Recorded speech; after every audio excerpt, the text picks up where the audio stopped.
اور وہ ان لوگوں کے شریک مقرر کرنے سے پاک ہے۔ یہ چاہتے ہیں کہ اللہ کے نور کو اپنے منہ سے پھونک مار کر بجھا دیں، اور اللہ اپنے نور کو پورا کیے بغیر رہنے کا نہیں، اگرچہ کافروں کو برا ہی لگے۔ وہی تو ہے جس نے اپنے پیغمبر کو ہدایت اور دین حق دے کر بھیجا تاکہ اس دین کو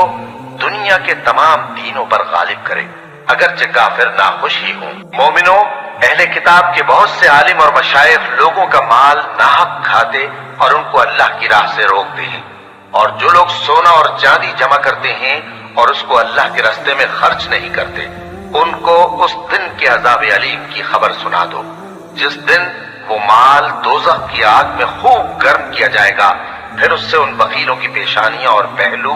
اور پیٹھیں داغی جائیں گی، اور کہا جائے گا کہ یہ وہی ہے جو تم نے اپنے لیے جمع کیا تھا، سو جو تم جمع کرتے تھے اب اس کا مزہ چکھو۔